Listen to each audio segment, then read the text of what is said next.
As you see, we have these beautiful letters that the president has signed. This one is to the President of the Republic of Korea, original signature on that. And then here we also have another letter to the Prime Minister of Japan as well. Both countries will be receiving a 25% tariff rate effective on August 1st.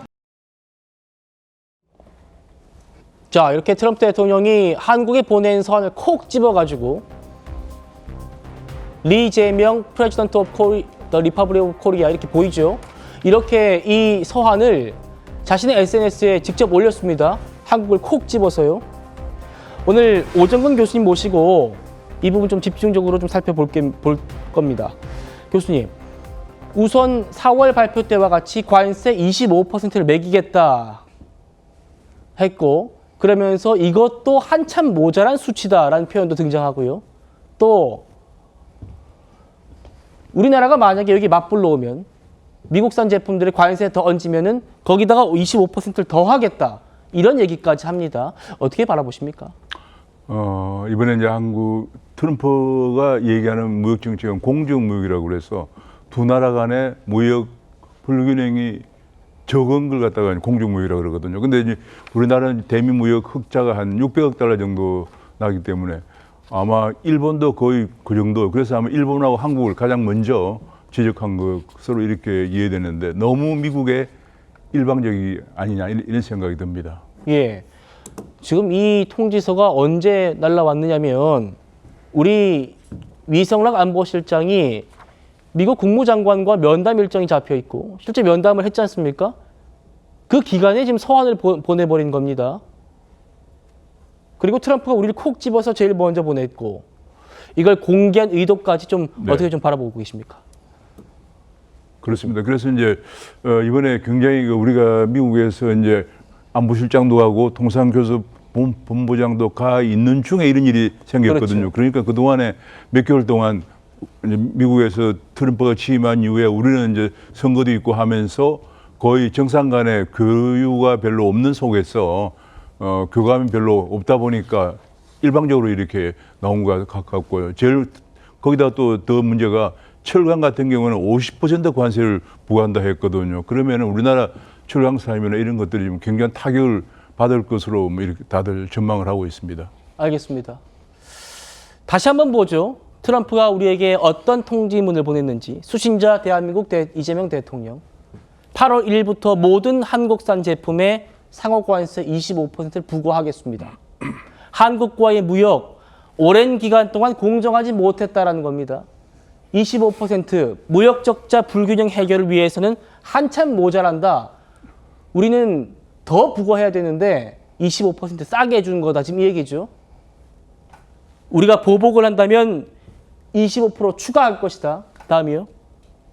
한국이 무역 장벽 없앤다면 관세 조정 고려하겠지만 이렇게 또 유화적인 얘기를 하면서도 그렇죠. 일단 미국은 8월 1일까지 3주 동안 협상 시간이 더 있다. 이라는 점을 강조했다는 게 대통령실 설명입니다. 대변인 브리핑 들어보시겠습니다. 저희는 일단은 8월 1일까지 협상의 기한을 얻었다라는 것에 좀 의미를 두고 있고, 이 부분에서 일본이나 말레이시아 같은 경우도 1% 관세가 오히려 올랐습니다. 조금 아쉬운 부분이 있긴 합니다만, 그럼에도 불구하고 새 정부 출범 이후 시간이 굉장히 촉박했던 것에 미루어 관세가 인상이 되는 최악의 상황은 면한 것으로 보고, 그리고 정상회담을 비롯한 다양한 외교 채널을 통해서 좀 더 국익에 도움이 되는 방향으로 해결하기 위해서 노력하겠다라고 말씀을 드리겠고요. 교수님, 최악의 상황을 면했다라는 게 우리 대통령실의 설명입니다. 저도 오늘 보십니까? 그런 얘기를 용산의 그 회의 결과 회의에서 나온 걸로 듣고는 사실 조금 당혹스러웠어요. 왜냐하면 트럼프가 한국을 가장 먼저 얘기를 했고 25% 관세에다가 철강은 50% 관세를 부과한다고 하면은 지금 우리나라 철강 산업이 붕괴 위험까지도 있어요. 그런 상황인데 용산의 그 인식이 너무 좀 안이한 것 아니냐 하는 생각이 듭니다. 지금 더구나 이번에 간 사람들이 거의 트럼프 행정부의 탑 클래스를 만나서 그야말로 트럼프와 이게 좀 대화도 나눌 수 있는 그런 정도가 돼야 되는데 우리나라 통상 교섭본부장은 차관급이잖아요. 미국의 통상교섭본부장은 장관급이에요. 이게 서로 대화가 좀 잘 안 되는 상황이에요. 그래서 직급도 그렇고 해서 정말 우리나라가 좀 위기감을 가지고 좀 적극적으로 로비스트 활용을 하고 좀 대응해야 되지 않겠나 싶습니다. 예. 만약에 협상이 제대로 더 진전되지 않는 채로 3주가 흐른다면 우리 산업이 어떻게 될지도 짚어보겠습니다. 자동차와 부품은 25% 관세가 더 추가되고요. 자, 그런데 철강, 알루미늄 같은 경우에는 여기에 25를 더해가지고 50% 관세를 매긴다는 겁니다. 교수님, 네. 지금 우리 핵심 수출 품목들 아닙니까? 자동차, 철강. 그렇죠. 예. 이대로 되면은 그야말로 직격탄을 맞게 된 셈이에요. 제가 보기에는 이미 벌써 우리나라는 당길에 있는 현대제철은 거의 영업을 지금 중단하고 있는 상태고요.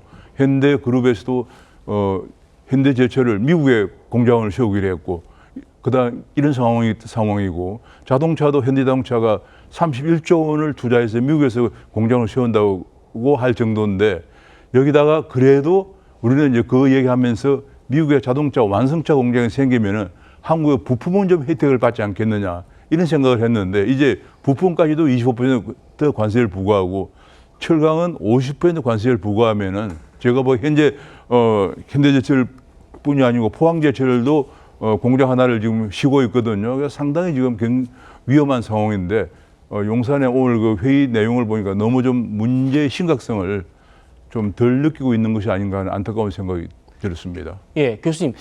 궁금한 거는 트럼프가 유독 한국산 자동차에 좀 집착을 하는 것 같이 느껴집니다. 네, 그렇습니다. 그런 이유는 뭘까요? 가장 큰 것은 미국의 트럼프의 표밭이 러스트벨트고 미국 중부의 러스트벨트, 한마디로 디트로이트를 중심으로 해서 러스트벨트가 예. 공화당의 표밭이죠. 그리고 미국에서 이번에 이렇게 나온 데는 그 러스트벨트를 중심으로 해서 제조업을 부활시키겠다.